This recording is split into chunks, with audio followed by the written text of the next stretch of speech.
നമുക്ക് 2 cake cutting ഉണ്ട്. അതിൽ ആദ്യത്തെ സ്ഥലത്തോട്ട് പോവാം. പിന്നെ എവിടെ പോകാനൊരുങ്ങിയാൽ ഇത് മസ്റ്റാ. ഇത് നമ്മുടെ കായംകുളത്ത് കരിയിലക്കുളങ്ങര ഉദ്ഘാടനം കഴിഞ്ഞ എൽമെക്സ് ഹോസ്പിറ്റലാണ്. കണ്ടപ്പോൾ ഒന്ന് നിർത്തി നോക്കി. അങ്ങനെ നമ്മൾ സ്ഥലത്ത് എത്തിയിട്ടുണ്ട്. കുഞ്ഞിൻ്റെ ഫസ്റ്റ് ബർത്ത്ഡേ ആണ്. ശ്രീപാർവതി. എനിക്ക് ഭയങ്കര ഇഷ്ടമായി പേര്. ഡെക്കറേഷനൊക്കെ സൂപ്പറായിരുന്നു.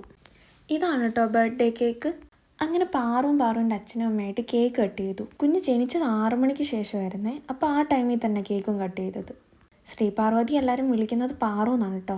അങ്ങനെ എല്ലാവരും കുഞ്ഞിന് കേക്കും ഗിഫ്റ്റും ഒക്കെ കൊടുത്തു കഴിഞ്ഞു. ഒന്ന് ഫ്രീ ആയപ്പം നമ്മൾ എടുത്തിട്ട് വന്ന് കുറച്ച് ഫോട്ടോ എടുത്തു. ഇതാണ് ബർത്ത്ഡേ ഗേൾ.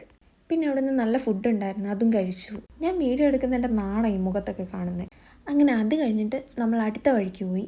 വീണ്ടും ഒരു കേക്ക് എടുക്കാനുണ്ടായിരുന്നു. വേറെ ഒന്നുമല്ല, സെയിം ഡേ എൻ്റെ അച്ഛൻ്റെ അമ്മയുടെയും വെഡിങ് ആനിവേഴ്സറി കൂടിയായിരുന്നു. ഇതിപ്പോൾ എന്നാ കാണുന്നതെന്ന് അറിയത്തില്ല, പക്ഷേ ഈ പ്രോഗ്രാം എല്ലാം 28-നായിരുന്നേ. അങ്ങനെ കേക്ക് കൊണ്ടുവന്ന് കേക്ക് കട്ട് ചെയ്തു. ഞങ്ങൾ 3 പേരെ ഉണ്ടായിരുന്നുള്ളൂ, അതുകൊണ്ട് വേറെ പരിപാടിയൊന്നും ഇല്ലായിരുന്നു. ചെറിയൊരു കേക്കും കട്ട് ചെയ്തു, ചെറിയൊരു ഗിഫ്റ്റും കൊടുത്തു. ഇതാണ് കേട്ടോ ഗിഫ്റ്റ്. അച്ഛനിങ്ങനെ വലുതായിട്ട് യൂസ് ചെയ്യാറൊന്നുമില്ല. പിന്നെ എൻ്റെ ഒരു സന്തോഷം. പിന്നെ എൻ്റെ അച്ഛനെ ഞാനല്ലാതെ ആരാ വാങ്ങിക്കൊടുക്കുക. അവർ പുറത്തുനിന്ന് കഴിച്ചിട്ട് വന്നപ്പോൾ എനിക്ക് തട്ടുദോശ വാങ്ങിയിട്ട് വന്നു. അതും കഴിച്ച് കഴിഞ്ഞപ്പോൾ പിന്നെ ഭയങ്കര ക്ഷീണം. അപ്പോൾ ഒരു കുളി പാസ്സാക്കിയിട്ട് കിടന്നുറങ്ങാം. അപ്പോൾ ഓക്കെ, ബൈ.